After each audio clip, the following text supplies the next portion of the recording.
हा कोलिवाडा म्हणजे आमच्या पूर्वजाचं गाव. आम्हाला दुसरा गाव नाही, आम्हाला दुसरे ठिकाणी घर नाही. हेच आमचं गाव आहे, हेच आमचे हे.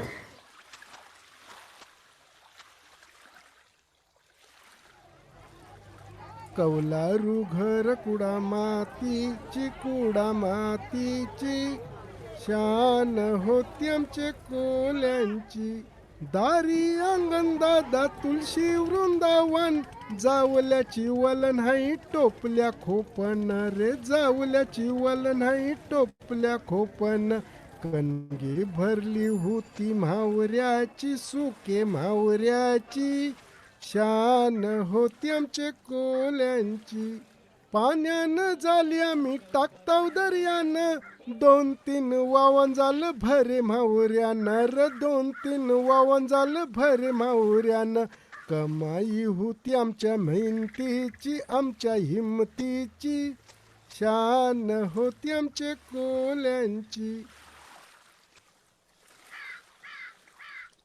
पहिला रोज यायची मच्छी, रोजच यायची ती, 12 तास काम करायचे.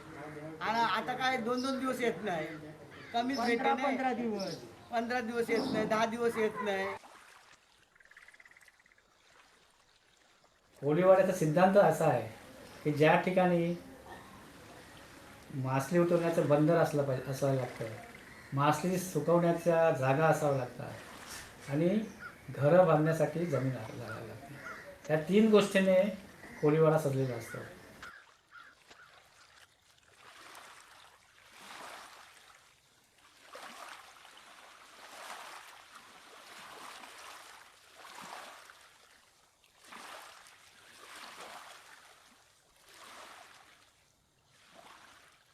नारळ पुनव शिमगा दिवाळी दसरा, समदे मिळून करीत होतो सण साजरा रे, समदे मिळून करीत होतो सण साजरा.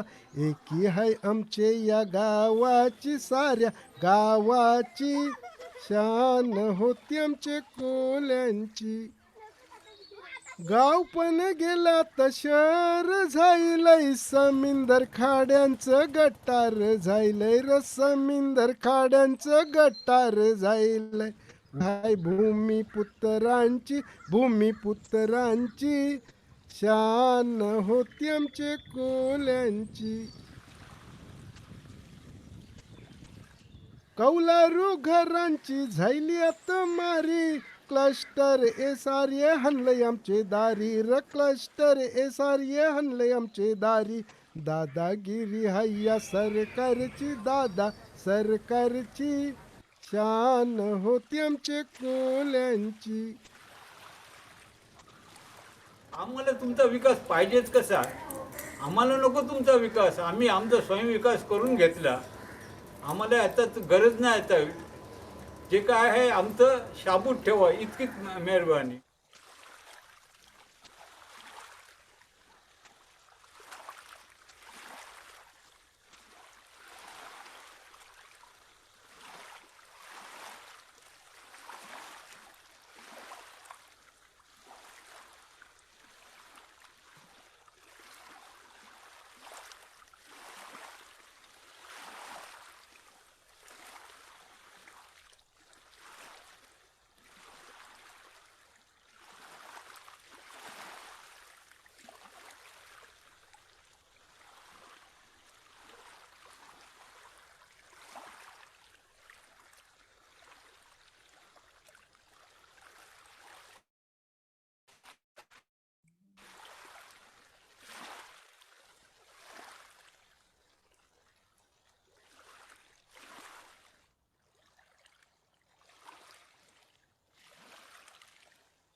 Thank you all for watching this wonderful film with us. If you have any questions, you can put them in the chat. To start with, we would like to ask Sanjeev if you can very briefly reflect on what the process was like in last year's Nagri, working with this team and working with the theme of adequacy in housing. And of course, Abro, Viraj, and Debabrita, you all can add in directly. Why don't they start and then I'll add in? Okay. Might be better because they're the ones who would actually been at the receiving end. No? However, I mean, Okay, Yeah. Abro, start. Abro, start. Okay, googly आ गया मेरे पे. It was a nice learning process. Firstly, so this was the first documentary I've ever made. So that is where Sir came in and helped us through. Now we deliberated a lot over multiple topics, and there was something about the Koli community that pulled us, attracted us, and then we started speaking to people. And right before submitting the treatment and the and our synopsis, we could find some people, speak to some of them, and then we had the idea of sharing a folk tale or a folk story, and simultaneously show images and create sort of a nostalgia piece. And then once we were selected, then we started working with Sir, and the process was there were difficulties, and this is something that we'll get into later, but mostly it was very smooth flowing, because the community helped us a lot with the film, with the shooting of the film. We had tremendous support from people within the community, and we were welcomed everywhere. And throughout this time, we were speaking with Sanjeev sir, and multiple edits, and some terrible edits, and then some good edits, acceptable edits. And yeah, like the 1 month was fun learning experience, and also a lot of learning that we can't really pinpoint, but we learned a lot more about Mumbai. I felt I personally learned a lot more about the city and its history. So for me, it's not just the film, but a lot of things that came along with it. And maybe Viraj and Deba, you'd like to expand more on that. yeah, I agree. The element of doing research and brainstorming through different subject matters and different problems that are there with the housing today in India. It was a very interesting process altogether to go through all of it, and it was at points it was also very difficult to choose as to which particular subject we should go forward with. And overall, like for me, filmmaking was a first time experience. So from that point of view, it was a very interesting, way to connect with the community, go on the field and talk to the community as a whole, get to know their perspective and understand their issues, in their own voice. So in that sense, this whole process of from starting to end was a very collaborative and a very informative process altogether.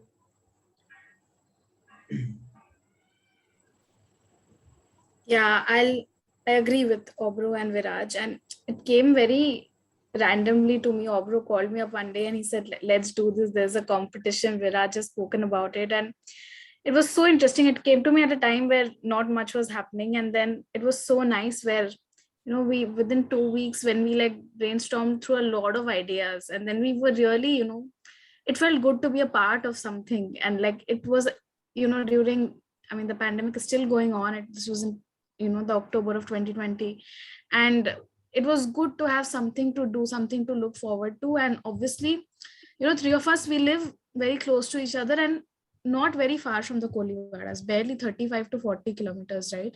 Which in Mumbai is not a very big distance. So, but it really reminds you of like an isolated existence that you build in your own network, and the way you live in the city where your interaction becomes so limited. And this was amazing, like, and people from the Koli community, everybody that we contacted to, they were so welcoming, and they were very, very, honest with us. Like there was no sugarcoating. It was as it is. It was just like, and there was some skepticism. There were some doubts, which we were more than happy to answer, and we were very happy that there was no, it was very clear. Like the interaction we had was very, very good, and even their feedback on like the background score that we had. We consulted multiple people about the background score, about the lyrics and overall. And in the end, when we shared the film with them, they were very happy about the film. And I think that is something that we wanted to achieve, like uh, because it was not our lived experience that we were showing, so we wanted to try to do our best. And sir was very, very helpful. And again, like Viraj, it was the first filmmaking experience for me. I had no idea, and I had no idea how long it would take to make a 7-minute film. So it was a really good experience. So what do you do otherwise? I work in CSR, sir, currently. I'm a research analyst. That it'd be interesting for the other people to Yes. know that it Yeah, was yeah. So I did my degree in economics, and then I did my master's in development studies from TIS in Mumbai. And I had taken a gap year, and then in 2020 I started working. As soon as we actually finished shooting the film, I started working in a CSR consultancy as a research analyst. Sanjeev, anything to add? No, so the basic process for those who are listening in or watching this and might be interested in kind of applying for the next iteration. We had got about 45 applications? 47. 47. 47. And since we had decided that the theme was on the idea of housing, adequacy in housing, whatever that could be interpreted as, we did get a diverse kind of range of subjects and treatments, right from fiction, kind of semi-fiction, to somebody doing a film with just one person as a focus, others doing with communities. So for me, that process of going through the application and collectively selecting the 10 that we were going to mentor was very interesting. I mean, it was a process of learning for most of us as well, how people looked at the idea of urbanity and cities. So with this particular proposal, I think initially the idea, correct me Abru if I'm wrong, was slightly different, in the sense that the song was going to be, or there was one person that you were going to work with, the poet, or It was going to be slightly different. Like we wanted folklore, Right. and we found some, but none of them were long enough. They were much shorter. So then Mr. Shri Vasant, like he wrote the Vasant Patilji, he wrote the song for us, and he only voiced it. So then that's when I think we decided that. So there were two issues during the making. I mean, during that first Nagari competition. One is that we were just coming out of the first lockdown. Most of us were very apprehensive about allowing people to go and shoot outside. It was risky. So one had to be very careful. At least as mentors, we were very concerned about that, and therefore trying to say that you shoot in slightly more contained situations, or shoot quickly, don't extend your shoot, and all that happened. I remember one conversation you had planned to go and do research first, and then you had said that you would go back and shoot, and I suggested that you should take your camera and shoot while you're doing research. So these were small things that we worked on to compress time. We were anyway slightly short on time because there was only a month and a half, I think, from beginning to end. And as Abro said, we did go through a lot of discussion on the structure, on the image, the kind of image that we thought would work for something like this. And then there was a process of sharing the footage, which in this case, I think they shared with the short images, or at least samples of the short images, almost every day when after they shot. So I think that kind of interaction was happening. And then again in the edit, there was back and forth. It was an online process, which for filmmakers, it's a very new thing. It's something that, when you're making a film, you need to, you have the urge to be there, even if you're mentoring, or even if you're not really involved, but want to comment on something or give feedback. This online remote thing was very new, at least for me. So I don't know how well it worked for the team, but I think we kind of managed to put together something which was quite okay, if not great. But I'm interested in knowing from the team, what was the detailed reaction of the people when you showed the film back to them? How did they react to it? And what were the comments? Actually, the first iteration, the song that we had, they had an issue with some of the lyrics. And then we did have to rework the song a little bit. But overall, I think the response was quite positive. No, you mean the song that is actually in the film you have to rework, or? Yeah. Like we recorded the song, and then we wanted it to be quite collaborative. I think at every stage we were sharing like the song that we had. They were okay with the lyrics, and initially there was some back and forth with the lyrics. But I think overall the feedback was quite good. And like one of the people we met, he was quite an influencer in the community, for the lack of a better word. So he was quite happy with it. No, you showed them the film after it was completed. Yeah. Or you haven't? No, like once we recorded the song, we just ran through the lyrics.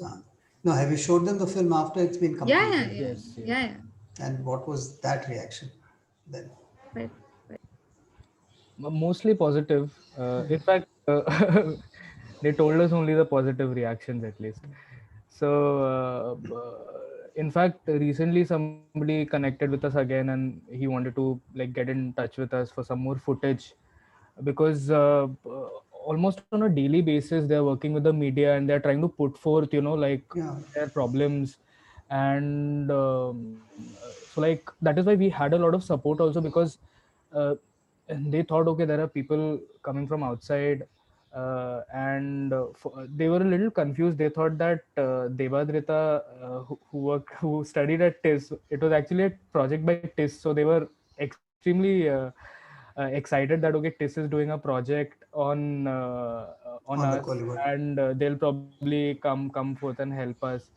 So even later they shared it among their community a lot, and like by the end we had so many views, and we feel most of them were from the Kolivadas, because they were just sharing it everywhere. Like it was on as Devadita mentioned, one of them, he was sort of a local leader, so he shared it on his Instagram, Facebook, like so a lot of people, good response. My question is, I mean, see, one of the reasons why I think you chose to do this was also because of the coastal road that is going to come and displace this community, right?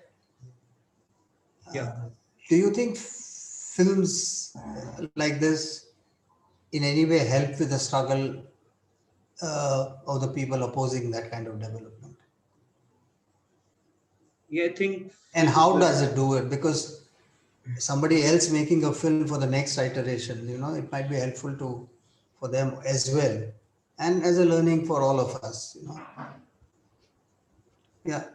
Sir, sorry, Viraj, go on. Films, I think, are a good way to communicate some idea to people, and bring it down to its core, so that people can understand it, comprehend it, and engage with it better. And like in my case, like when I shared films, this particular film with a couple of my friends and relatives, the kind of feedback and the kind of interaction I had with them after that was, quite interesting, because many people in their day-to-day lives, as Diva said, they are in their own bubble, living their own life, struggling through their own problems. But films help them to, connect with issues like this, and generate awareness overall. Yeah, and in the first iteration, we had 10 films which were made on completely different issues. So together, they provide a much more complex kind of view of urbanization of cities or the problems people face. So yeah. When we were speaking to the community, and when we went there and they asked us, okay, you're making this film, what are your future plans? Would any one of you do a PhD on this topic? Like, they are looking for people to engage more with the community. One part, there's also some tussle with the municipality regarding land rights. Right. So there are issues that they were also initially skeptical if we were from the municipality or not. They were asked to see our Aadhaar cards, and so that open, honest interaction is very important if you're doing a film with a community. Like, make sure that at once you're able to share everything, and they are also able to openly talk to you. Like, it's good to facilitate a safe space for conversation.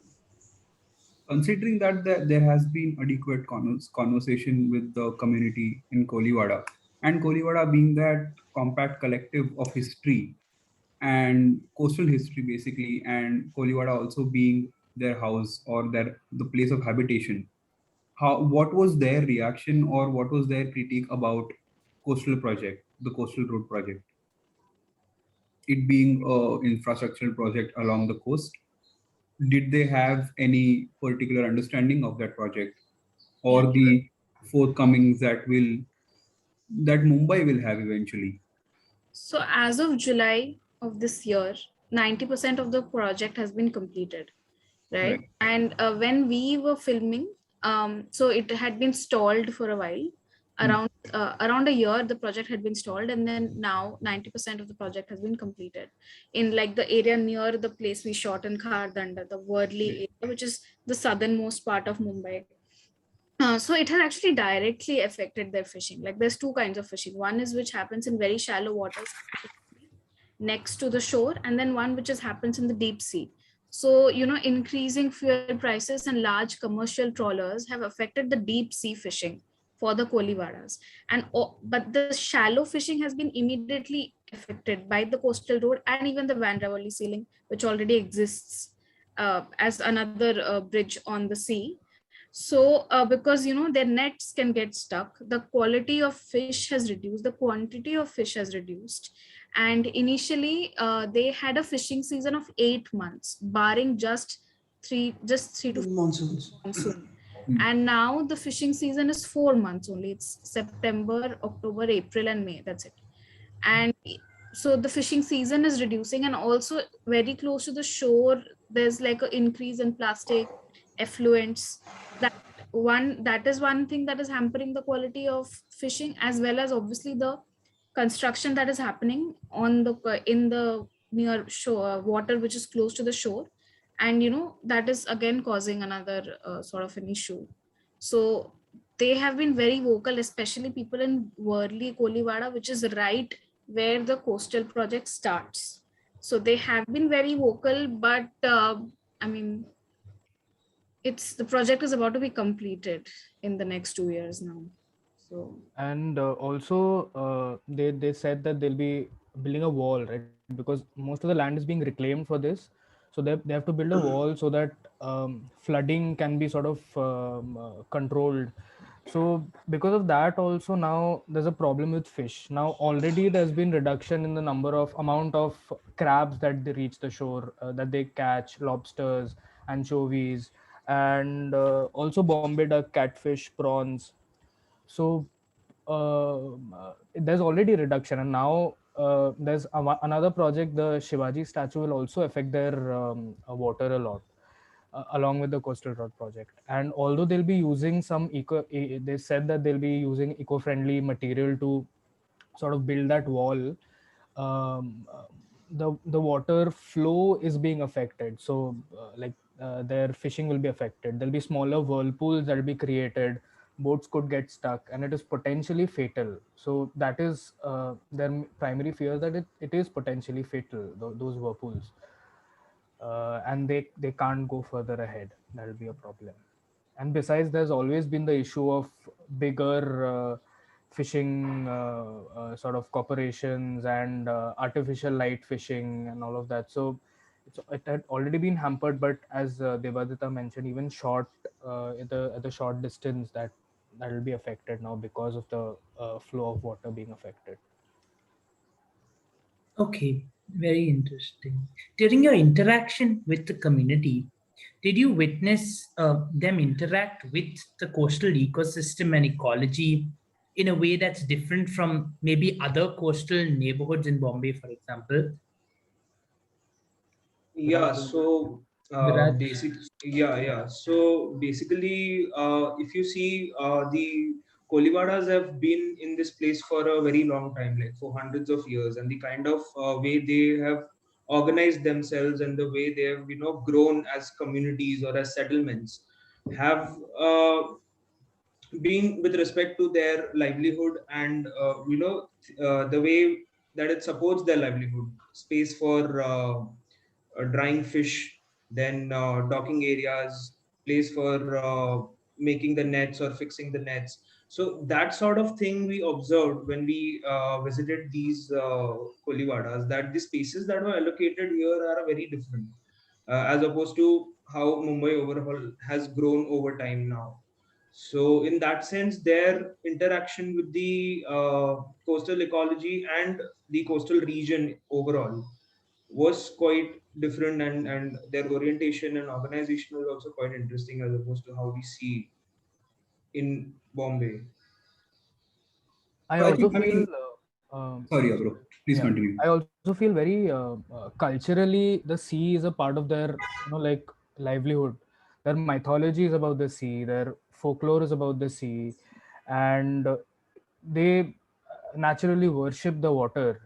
So it's so interwoven with their whole livelihood, the way of life, culture, tradition, that only communities that do depend on water that way and exist in a space like that can probably have that experience. And It is their identity. It is yeah. their identity. And if you other who live in similar areas in Mumbai, for them it is just prime real estate. Yeah. It's just a sea facing property, which is probably the best property you can have in Mumbai. And that's an aspiration of many to have a sea facing office or something like that. That's all how the sea is perceived as by most other people, but for them it's their whole identity. I think also like these knowledge systems across, I mean, in Koliwada are basically some level cultural presets that they have within them. But I think Viraj, also for you, like the architecture across along the coast, or the kind of practices they have, or the kind of habits they have, or the level or degree of self-sufficiency that they have. Do you think these are the observations that sort of differ from the other part of the of Mumbai per se? Of course. So, like as I said, like they have grown over time, and for a very long time, their organization was on the basis of their interaction with the sea, like area for like as I mentioned, area for drying the fish and other aspects. And the houses also, which we observed there, were built in such a way that they you know suffice or help in the way their work is woven around with the sea and their dependence on the sea is. So apart from that, as they were said that other areas in Bombay are mainly for leisure purposes and relaxation purposes and real estate in a sense. It's like from a very economic point of view and a very profit centric point of view. This is more organic in my understanding. Uh-huh. So speaking about occupation and aspirations, when y'all were speaking to the community, filming the community, did you witness any shift in occupation? Now, as y'all have said, the infrastructure projects are making it less tenable for fishing. And has there been migration out of the settlements because of real estate entering in? What's the situation like, if somebody can share that? Devadetta, do you want to go ahead? Yeah. So informally, I think everyone who lives there is trained in fishing, but obviously formal education is being encouraged in the younger people, and they are going to colleges, they are working. Like most of the people that we spoke to, they have jobs in Mumbai, within Mumbai, outside the city, and so they're all working, but then fishing is definitely a part of their life, so they do it. But commercial fishing is obviously, it's reducing slightly, but it's still very much there. I mean, because they have indigenous fishing methods which can't be which are not being replicated commercially. These, as I've mentioned before, within 4 to 5 kilometers they fish, so those practices are still there. And within the Koli community, men are the ones who go and fish, but the moment the fish is brought to the shore, it's all women. Like they they gather the fish in there, and then they are the ones who go to the market, they're the ones who decide the price, they're the ones who sell. So like economically, it's a very women centric economy in the Koliwadas. So that is quite a unique feature to this ecosystem. But yes, I mean, there is somewhat of an occupational shift, but I don't think like we can map it out in a stage of sorts where we can say that, oh, now this is dying, fishing is dying. It's not there yet. Like, Okay, yeah. Also, there are like obviously there are few people who have a lot of money coming in, and they are investing in multiple boats. They are investing in bigger boats that are doing longer sort of like they go for 2-3 nights sometimes fishing, and then they come in.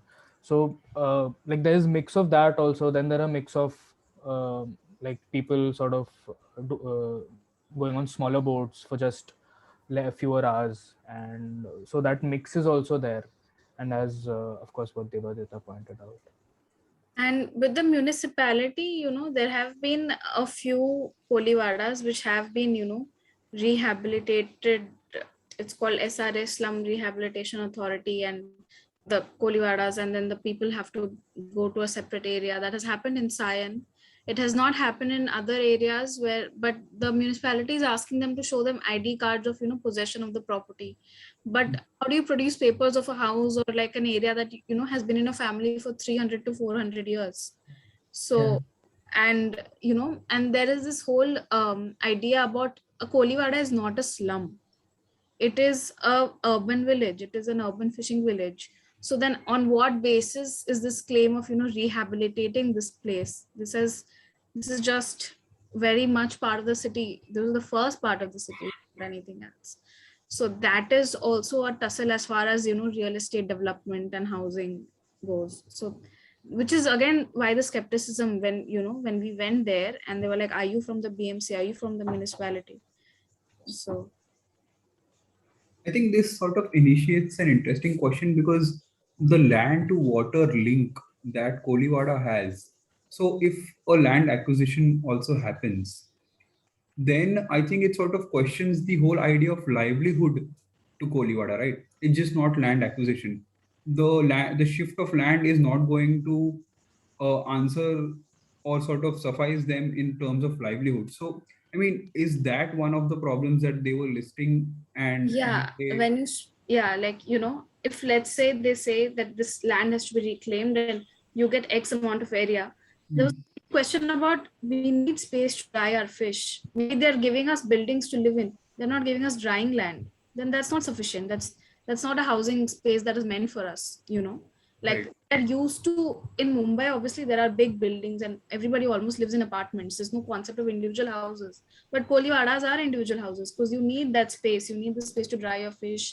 And so there, it's not something that can be transferred to an apartment complex. So if you, let's say, give them space, if there are 100 families in a Kolivada, you give them a building which will house, you know, which will house 100 families. It won't give the drying space for 100 families, it cannot. And they showed us certain plans where, you know, something was proposed and the drying space was not there, so that is under renegotiation. Right. Yeah, very true. How was the settlement affected this year with the cyclone Taukte and then the flooding in Mumbai? Were there any? Have you all stayed in touch with the community? Do you all know about the impact these Yes, climate so events are having? yes, some of the people whom we talked to lately actually did tell us about the kind of damages that happened to their ships basically, or their boats, which like in some cases their boats completely broke, and in some cases they were heavily damaged. So because of that, the kind of, and their main dependence is on the boat. So because of that, the government compensation also that they were getting was around 25,000 to 10,000 rupees, which is like very minimum as opposed to the kind of repair work that requires. Some of them were also telling us that the repair work goes to around 1 lakh or 1.5 lakh rupees when it comes to their boats. So that was one of the issues that was which they told us when regarding the floods that happened. Okay, thanks. And And there's also something very interesting I'd like to share, that so there's this ancient wisdom in their community, and they see signs of an incoming storm or a cyclone, and one of those signs is that they see silver pomfrets very close to the surface of the water. And this time they didn't see any, so a lot of them were surprised that there even was a cyclone that came in. So lately these storms are deviating from their usual patterns, and there's not just this isolated case. It has happened multiple times where because the shift in wind and water currents and everything, because that uh, the pattern is changing. So they couldn't even see those signs. Of course they knew because of everything else, the media and everything, but those telltale signs that they've always sort of looked for throughout history, they couldn't find some of those. it's so interesting that, but really also telling of what's happening to our cities with the climate crisis just upon us. Yeah. A question that I think in part you all did answer when you all were discussing the process of Nagri with Sanjeev, but maybe if anybody has more specific difficulties, issues that you all had, one definitely that that they were apprehensive when you all first moved in, and of course pandemic restrictions. But were there any other problems that you all had in production of the film? To be honest, considering the amount of help that we had, if I point out some problems, they'll be sort of nitpicky. Like we couldn't get access to certain places. There were people who didn't like being photographed, and those are sort of just smaller issues. But otherwise, like one maybe like driving to the Kolewadas in like peak, and like traveling back home in peak traffic, maybe like that's just being nitpicky, to be honest. But these are problems which would Yeah, any exactly. film would face, Exactly. So whether you have time or no time, Yeah, people not willing to talk, people being aggressive, all that is part of the process. yeah, And transport, I mean, commuting time, yeah, you live in Bombay, you had it anyway. So yeah.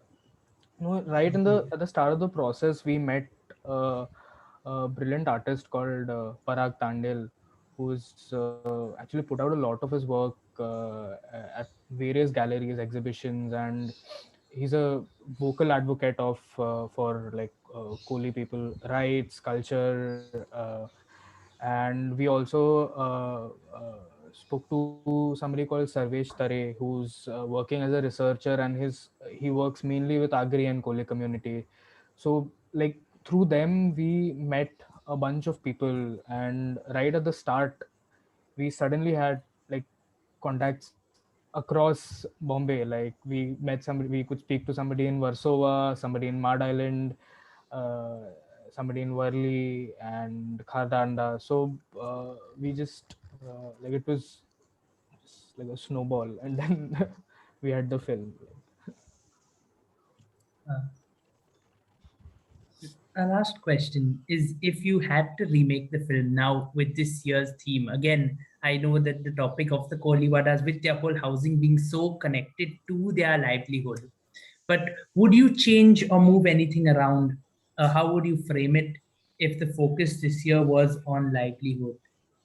Was the focus last year? I think it would be a similar film in terms of what you're seeing, but I think we would go into the water more. We would go into the water more, explore the marketplace more, and look at the economic sort of flow, how that works, like right from the sea to the market. And we would look little less because we thought that aspect sort of was extremely interesting to us. And you could see like the film starts with that. We start with the marketplace, and sort of that is where the fish is coming out of water. And but I think we would look at that a little more. But as you said, like it's so interwoven with livelihood, housing, culture, economy. Is just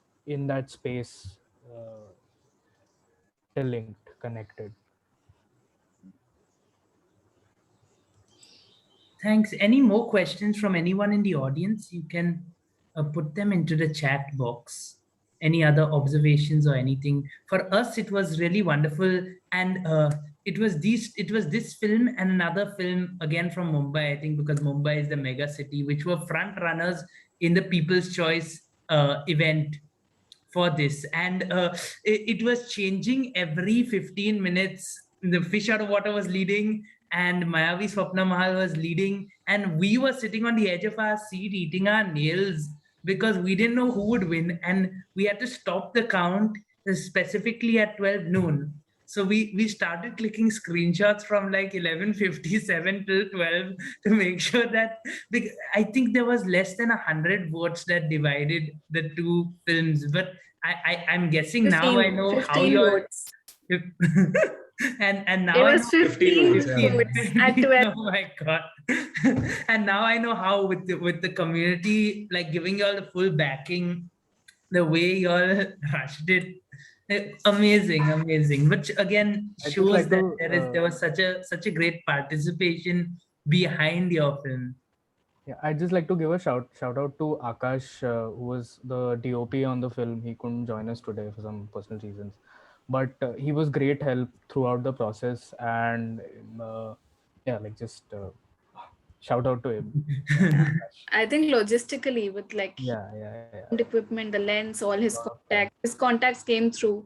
A lot of Sarvesh, who was a journalist and the activist that Obru spoke about, we met through Akash, and I think that was just brilliant. The way he just came in